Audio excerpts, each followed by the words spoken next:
تعالى يا حبيبي، عايز ايه؟ عايز حاجة ساعة سيبرتو فارس. سبرتو ايه يا ابني؟ انا ناقص عبط، السبرتو ده عند الموال. يا عم مواني يا عم، حاجة بك عايز بويا، أنا عايز سيبرتو سبارس، حاجة الساعة بتاعت المصريين. يا ابني انت عبيط، في حاجه بتشرب اسمها سبرتو؟ يا عم أنا عايز في حاجة اسمها سيبرتو سبارس بيتباع الناس بتتباع بدل البيبسي. فين هي؟ ما عنديش غير بيبسي. لا بيبسي ايه؟ انا اخويا عامل مقاطعه مع بيبسي ده، مش عايز يشرب بيبسي. هو بيقول له راح السوبر ماركت قول له عايز سيبرتو باريس، حاجه مارس فريكه كارس، اي حاجه كده فيها قارس. انا استبحت بوش مين؟ غور يا عم من وش. يا عم خد من وشك ايه؟ اديني سبيرتو. يا ابني سبرتو انا فاتح خمره. هي مش اسمها سبيرتو، هي اسمها حاجه كده اخويا كان قايل لي عليها. بسبيرو بلاريس فيزيكو جاريس. هي بص، هي يعني في الثلاجه، انا اشوفها في الثلاجه.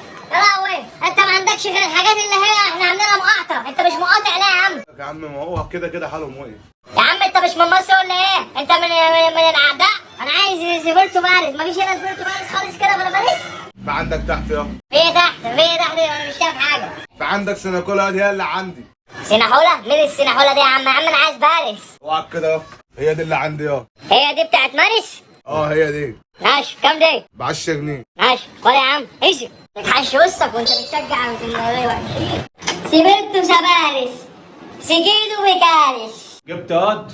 جبتك اهو. ها خد. ايه ده؟ ايه؟ انت يا عم جايب لي سيناكولا، جايب لي سيناكولا ليه؟ لا دي سنيب بطاطس. يا اخي حرام عليك يا اخي، جايب لي سيناكولا. طب بقى 5 جنيه قلت لي عليها. 5 جنيه مين يا عم؟ حرام عليك، جايب لي سيناكولا ليه؟ عم سيناكولا مين؟ دي سيناكولا مش سبيرو. يا عم دي سبير بطاطس. انا اللي غلطان، انت اصلا مش عارف تنطق اسمها، ازاي بعتك تجيبها لي؟ طب بقى 5 جنيه قلت لي عليها. يا عم خد بقى. ايه ده؟ انت مش هتشرب سيجارة وبطاطس؟ شبه انت. اشربها ماشي.